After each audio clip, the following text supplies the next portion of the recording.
She walked into the council chamber with the kind of grace that made even the most stoic of senators glance twice, though they pretended not to.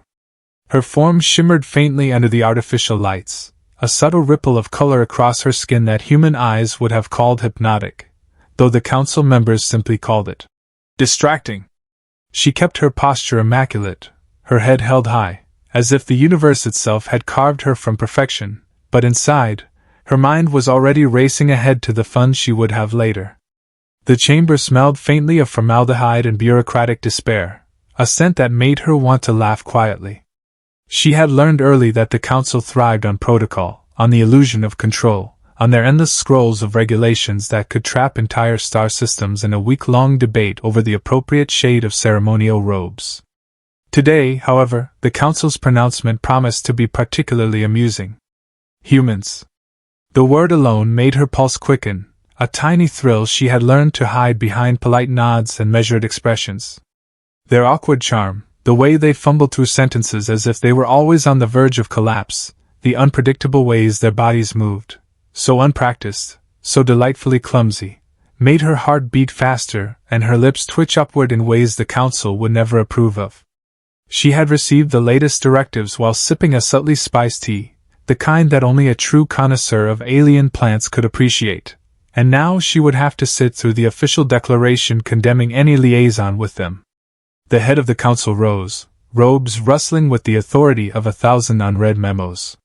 His voice carried through the chamber, resonating with that peculiar mixture of arrogance and self-importance that always amused her. It is hereby decreed that interspecies relations between our kind and humans are strictly forbidden. Any member found violating this law will be subjected to immediate censure, fines, and if necessary, disciplinary zero-gravity cleaning of all communal spaces. He paused, letting the weight of his words settle. Some of the more senior members nodded solemnly, as though they had just discovered the most dangerous threat in the galaxy, human romance.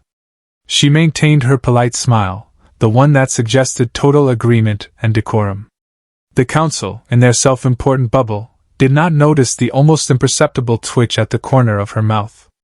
Inside, she was practically vibrating with suppressed glee. Humans were irresistible, and now, officially, they were forbidden fruit. The law, she thought, was just an invitation to chaos. The very idea that she might be punished for indulgence made the plan forming in her mind feel even more deliciously dangerous. Her gaze swept over the room, noting each member's expression. There was the old senator who always smelled faintly of roasted nuts and who, at this moment, was scowling as though he had personally lost a battle to a toddler. There was the younger delegate who fidgeted constantly, glancing at his datapad every 30 seconds as if the decree were some abstract math problem he could solve with sheer concentration. And then there was the head of the disciplinary committee, a being whose entire body vibrated with an aura of authoritarian judgment, completely unaware that the very creature they sought to control was sitting in plain sight, perfectly composed, and plotting their downfall, or at least the most entertaining interpretation of it. She felt a warmth behind her eyes, not of anger or fear, but of anticipation. The humans she had observed from afar, their messy attempts at courtship, their flustered glances, their attempts to mimic sophistication, were far too compelling to ignore. One had accidentally spilled a drink in the observation deck last week, resulting in a spectacularly awkward dance of slipping and flailing that had her doubled over in silent laughter. Another had tried to impress an alien dignitary with a monologue in an alien language, only to stumble over a word that translated to glorp, causing a ripple of suppressed snickers throughout the chamber. These moments, trivial and fleeting though they were, made the council's law feel absurd, like a velvet rope meant to keep moths from a flame. Finally, the decree was read aloud, fully codified and sealed with the council's signature luminescence. Applause, or what passed for applause in the chamber, rippled through the room, each clap sounding like a collection of awkwardly aligned metallic clicks. She inclined her head politely, bowing just enough to satisfy decorum, while imagining the plan that would unfold once the doors closed behind her. A private, quiet corner of her mind already danced with possibilities: humans at a masquerade, costume chaos, teleportation mishaps, floating furniture, and the kind of delicate flirtation that could drive a human to blush so violently it might trigger a minor gravitational anomaly. The moment arrived. The council's deliberations concluded, the chamber doors slid open with a hiss, and she stepped forward with the same measured poise as always. Once the heavy doors sealed behind her, however, the polite mask dropped. Her lips curved into a mischievous smirk that would have terrified a lesser being, but for her, it was a simple acknowledgement of the freedom that awaited. Rules were rules, but they existed only to be tested, bent, and occasionally broken with style. She hummed softly to herself, a sound that hinted at both amusement and anticipation, the way one might purr at the thought of an upcoming feast or a carefully orchestrated prank. By the time she reached the corridor leading to her quarters, her mind was a whirl of plans and possibilities. Humans were unpredictable, delightful, and chaotic, the perfect ingredients for mischief. A secret intergalactic dating club sprang fully formed in her imagination, complete with costume suggestions, teleportation rings, floating chairs, and invitations disguised as innocuous holographic party notifications. Every idea made her giggle quietly, the kind of sound that was both alluring and alarming to anyone who might overhear it. And yet, as she floated down the corridor, each step deliberate, each gesture precise, she knew she had to maintain appearances in the wider world. The council could not know, and the humans could not suspect the true extent of her plans. She would charm them, tease them, lead them into situations that defied logic and gravity, all while maintaining the perfect exterior of innocence. Her smirk lingered long after the doors had closed, a promise to herself that the next chapter, one of laughter, chaos, and irresistible human foolishness, was about to begin, and that she would be at the center of it all. The preparations took longer than anyone might have imagined, but she found the process immensely satisfying. Her private quarters, usually a model of sleek alien minimalism, were transformed into a chaotic carnival of interstellar whimsy. Holographic banners floated lazily in midair, spelling out ambiguous invitations that could have been read as either a formal gathering or a risque masquerade. Floating platforms hovered at varying heights, defying gravity in ways that made the human brain quake just slightly. She had included teleportation rings scattered across the room, each one programmed with a slightly unpredictable trajectory, partly for amusement, partly to encourage spontaneity among her guests. The humans, after all, needed a bit of chaos to truly feel alive. When the first arrivals began to trickle in, she observed them from a vantage point that let her see everything without being seen. Humans were fascinating creatures, their awkward nervous energy radiating like a soft glow that she could almost taste. One stumbled through the doorway in what appeared to be a Victorian-era costume, misjudging the scale of the floating platforms and nearly colliding with a holographic banner. Another tried to bow in the traditional Earth style, only to overbalance, sending a ripple through the floating chairs nearby. She bit back a laugh, covering it with a hand, and imagined the council's face as if they could witness such absurdity. The humans had no idea they were stepping into a fully orchestrated alien comedy of errors, and that ignorance was delicious. She made her entrance just as the crowd was settling into a mild state of chaos. She moved like liquid, gliding effortlessly through zero-gravity corridors and landing on a platform with the poise of someone entirely in control. A ripple of attention spread through the room, though most of it was quickly replaced by confusion as a human tried to steady himself midair and inadvertently collided with another. She let them flounder for a moment, savoring the minor chaos, before engaging her charm. A slight tilt of her head, a carefully placed smile, and a soft trill that humans instinctively understood as invitation were all it took to draw them in. Suddenly the stumbling, flailing humans became willing participants in her mischievous plan. The interactions began slowly. Humans attempted conversation, often tripping over their words, revealing secrets they hadn't meant to, and generally embarrassing themselves in ways that were irresistible to her. One man nervously offered a toast, accidentally spilling a sparkling alien beverage over a floating cushion. Another woman, trying to flirt, activated a holographic costume projection that transformed her into what appeared to be a glowing jellyfish midair. She couldn't help but hover close, lightly touching the projection with her fingertip to stabilize it, knowing that her presence alone elevated the chaos into something theatrical and thrilling. Every mistake, every misstep, fed into a larger narrative of unpredictability that she could manipulate to her amusement. The teleportation rings were the centerpiece of the evening, though she had warned no one exactly how they worked. A human eager to impress reached out and activated one, vanishing only to reappear in the middle of the floating platforms, narrowly missing a hovering banner. Another was transported into what he thought was a quiet corner, only to find himself suspended above the makeshift dance floor, arms flailing as he tried to understand the sudden gravity shift. She floated nearby, whispering subtle instructions in her melodic voice, which humans mistook for encouragement or playful teasing. Each teleportation mishap became a tiny comedic vignette, perfectly illustrating the ridiculousness of interspecies interaction. The ambient music, a series of harmonics tuned to appeal to both human ears and alien physiology, added another layer of absurdity. Humans attempted to dance, their bodies unpracticed in zero gravity, swinging and twirling with an awkward grace that she found irresistible. She joined in at intervals, her movements fluid, almost teasingly so, drawing attention without ever fully engaging in any particular human's efforts. One pair attempted a synchronized jump, only to collide spectacularly in midair, spinning across the floating chairs. She let them dangle there a moment longer than necessary before carefully repositioning them with a flick of her fingers, producing both a minor spectacle and a whispered thank you from one very confused human. Her subtle telepathy played its part as well. Humans' nervous thoughts, unfiltered and unguarded, drifted toward her like invisible ribbons she could pluck at will. She teased with questions no one could hear, encouraged confessions that were half lies and half truths, and watched as they revealed vulnerabilities that made them more endearing and entirely more chaotic.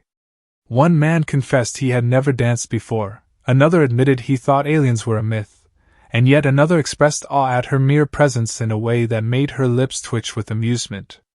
Each revelation added fuel to the evening's unpredictable, flirtatious fire. As the night progressed, the room evolved into a living, floating organism of human enthusiasm and alien control. Drinks levitated unpredictably, some humans found themselves clinging to floating platforms for dear life, and whispers of flirtation mixed with laughter, creating a symphony of social anarchy. She moved among them like a conductor, subtle gestures guiding interactions, teasing humans into intimate proximity without ever letting the evening become obvious in its intentions. Every blush, every startled gasp, every accidental collision added layers of comedy and intrigue. By the time the first wave of humans departed, leaving behind echoes of laughter and floating confetti, she paused to observe the aftermath. The teleportation ring still hummed softly, minor misfires drifting harmlessly around the room. Chairs hung askew, and holographic banners flickered with strange messages that no human would fully understand. She allowed herself a private chuckle, the kind that vibrated through her chest and set her entire aura to shimmer. The council would see reports of unusual human-alien interactions, none of which could be traced back to her. She straightened the floating platforms, adjusted a few holograms, and surveyed the room with a smirk that promised more nights like this, more delightful chaos, and more humans utterly incapable of resisting her charm. The next night, she decided to raise the stakes, and the moment the first human stepped through the threshold, she could feel the electric anticipation in the air. The room had been reconfigured to amplify unpredictability. Zero-gravity chambers were larger, floating platforms moved slightly faster, and the teleportation rings now hummed with a mischievous, almost sentient energy. She drifted along the perimeter, observing her guests with a predator's amusement. Humans, blissfully unaware of the full scope of her plans, fumbled into the chaos with their usual combination of enthusiasm and terror. One man immediately tripped over an invisible holographic barrier, launching himself into a midair somersault that ended with him tangled in a floating curtain, where he struggled valiantly to appear graceful. She suppressed a laugh, hovering close enough to offer a guiding hand that simply made the scene more theatrical. A pair of humans, trying to impress each other, activated a teleportation ring at nearly the same instant. Their sudden disappearance and reappearance produced a comic domino effect. A floating chair tipped over, a holographic banner looped through a cascade of lights, and another human's drink was flung into the air, sparkling liquid arcing like a tiny meteor shower. She moved between them with fluid precision, nudging a flailing arm here, flicking a floating platform there, turning a potential disaster into a choreographed symphony of chaos. Every mistake, every minor collision, was a note in the melody she orchestrated, and she was both composer and conductor. The human guests were unwittingly hilarious. They clung to floating platforms, flailed their arms in midair, and mistook minor gravitational anomalies for intentional games of seduction. One man attempted what he believed was a suave spin toward her but misjudged the distance, and ended up crashing into another human, who in turn bumped into a holographic pillar, causing it to emit a startled squeak. The sound was absurdly human in an alien environment, and she hummed softly in appreciation, the vibration of her voice rippling through the air in a way that made the humans instinctively turn toward her, seeking approval or guidance. The adult tension in the room built subtly but unmistakably. She glided past the group attempting to dance, lightly adjusting the flow of the zero-gravity currents, so their bodies brushed in ways that made their faces flush and eyes widen. Each accidental touch, each fleeting moment of human vulnerability, was an invitation she did not explicitly extend but orchestrated with artful precision. A woman spun too close to another guest and, in an effort to maintain balance, pressed against her partner midair. The resulting blush and startled laughter added another layer of amusement to the spectacle. She floated nearby, watching it all with a smirk, her own pulse quickened by the unpredictability of it all. Telepathy, subtle as ever, allowed her to guide humans without them realizing it. A nervous man considered leaving but felt an inexplicable pull back toward the center of the chamber. Another woman, debating whether to confess her attraction, found herself drawn to a floating platform that placed her at an awkwardly charming proximity to a potential partner. She whispered suggestions and thought threads that only her intended targets could perceive, nudging them into moments of comic intimacy. Every blush, every surprised glance, every misstep enhanced the interplay between humor and adult flirtation, creating a living, breathing performance of chaos. Even the teleportation rings contributed to the farce. One overzealous participant activated a ring while attempting to sneak a closer look at her, only to vanish and reappear entangled with another human, their limbs awkwardly twisted in a tableau of accidental eroticism. She floated close, a soft trill of amusement escaping her throat, then lightly tapped their shoulders, correcting the positioning without eliminating the charm. Humans interpreted every intervention as part of the game, never realizing that the true designer of the evening's entertainment was the alien woman who watched from above, perfectly in control, yet appearing entirely spontaneous. The council, monitoring from afar, began sending frantic messages about the unlawful liaison, reports, each one more confused than the last. They had evidence of humans in bizarre positions, floating across the chamber, in apparent delight, yet could not trace the source of the orchestration. The reports themselves became comedic, filled with phrases like gravity defiance, teleportation-induced intimacy, and alien-facilitated mischief, none of which carried a single clue about the architect of the chaos. She read them with a concealed chuckle, imagining their faces twisting in indignation and frustration as they tried to enforce laws against her antics. As the night reached its peak, multiple humans had become unwittingly entangled in a complex ballet of miscommunication, physical comedy, and flirtation. Arms collided, hair floated in slow-motion arcs, drinks were spilled in graceful parabolas, and every accidental contact seemed charged with the faintest undercurrent of desire. She moved among them like a phantom conductor, subtle gestures guiding interactions, heightening the comedy without ever forcing explicit outcomes. Every laugh, every gasp, every awkward pause was orchestrated to perfection, leaving humans exhilarated and slightly bewildered. By the time the last guest drifted back toward the exit, exhausted and exhilarated, she paused in the center of the room. Holographic banners flickered, teleportation rings spun gently, and zero-gravity currents settled into calm eddies. The chamber looked chaotic, yet no evidence tied back to her. Her smirk returned, broader now, almost predatory in its delight. Humans would leave believing they had participated in something extraordinary, mysterious, and erotic, unaware that every stumble, Every flustered blush, every chaotic mishap had been carefully curated by her. She floated for a moment, savoring the aftermath, knowing the council would receive reports and remain powerless to act, and the thrill of control, mischief, and adult flirtation coursed through her in quiet triumph. By the time the first hints of dawn, or what passed for dawn in her orbital station, filtered through the chamber's transparent panels, she had already begun the quiet work of restoring order. Floating platforms were nudged back into alignment, holographic banners reset to their elegant, if mischievous, positions, and teleportation rings were calibrated to their proper, slightly less chaotic trajectories. The humans had long since departed, leaving behind traces of laughter, faintly rumpled clothing, and an energy that hummed in the air like a residual current.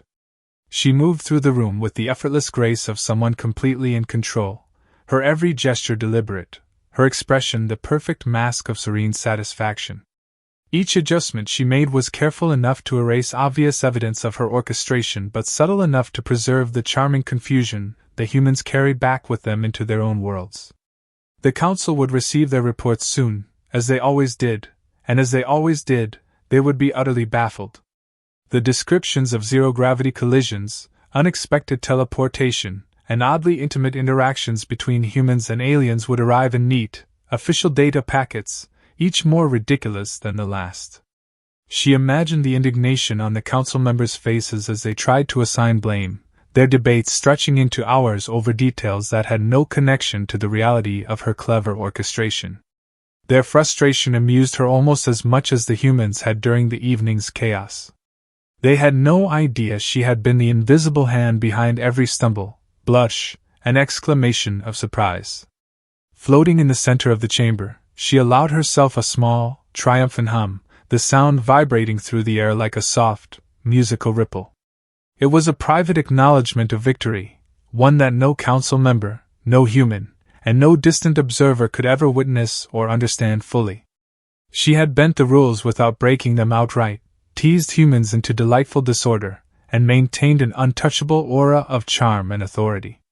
Each human she had guided through the night, each minor collision and accidental touch, had reinforced her own sense of power and playfulness.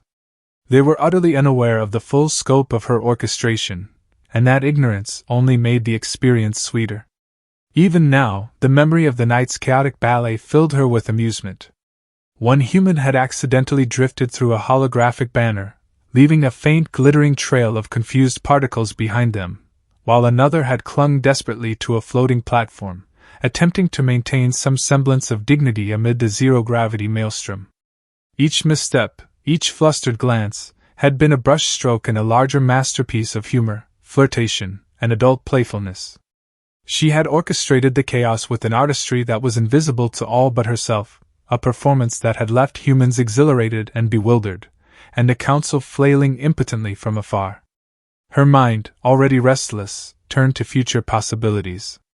Humans were unpredictable in ways that aliens rarely experienced, their awkward charm and raw emotion offering a kind of amusement and pleasure that her own species could rarely match. She imagined expanding the club to new human populations, exploring entirely new methods of playful mischief and flirtation. Teleportation rings with slightly wilder trajectories, zero-gravity chambers with more intricate currents, and holographic costumes that would cause confusion bordering on hilarity. All of these ideas swirled in her mind. Every new scenario promised laughter, chaos, and subtle erotic tension, all of which she intended to savor fully. The thought of future nights filled her with anticipation. Humans might believe they had experienced a once-in-a-lifetime event, a surreal masquerade they would recount with awe and embarrassment, never realizing the careful design behind their stumbles and blushes. She allowed herself a private smile, thinking of the council and their increasingly absurd attempts to enforce their laws. Every new report they received would be another testament to their impotence, another tiny victory in her ongoing rebellion. She imagined their debates, their confusion, their indignation, and the image made her lips curve into a slow, satisfied grin. Her personal victory was not just in the chaos, however, but in the subtle threads of connection she had woven. A nervous hand brushed against hers, a startled laugh had met a teasing glance, and moments of vulnerability had been transformed into fleeting, unspoken intimacy. Humans were simple enough to blush, nervous enough to reveal desires, and complex enough to make every interaction a small adventure. In each of these interactions, she had found a mixture of comedy, charm, and subtle eroticism that fed her own delight as much as it had entertained hers. The night had been a success on every level, humorous, erotic, and perfectly under her control. Stepping toward the exit, she paused for a final glance over the restored chamber. The floating platforms hung like delicate ornaments, the banners shimmered softly, and the teleportation rings emitted their quiet hum as if nothing had occurred. Yet, in her mind, every misplaced human, every accidental collision, every blush and laugh remained vivid, a testament to her cleverness and irresistible charm. The Council could never trace the events to her. The humans would carry their memories as both delight and mystery. She stepped through the door, the air of calm authority returning to her form, and as always, the corner of her mouth lifted into that signature smirk. Her council had declared mating with humans a crime, but she had already won the game. The thrill of the evening lingered, a heady mix of humor, chaos, and subtle romance. She knew that more humans would arrive, more opportunities for playful mischief and teasing flirtation awaited, and that each future gathering would build upon the successes of the last. As she drifted down the corridor toward her private quarters, her mind was already spinning with possibilities, each more entertaining, daring, and flirtatious than the last. Her smile remained, a promise to herself that the next chapter, of laughter, human awkwardness, and carefully orchestrated chaos, was only just beginning. The Council could issue all the decrees they wanted, but the game was hers to play, and she intended to enjoy it fully, endlessly, and with a satisfaction that was entirely her own.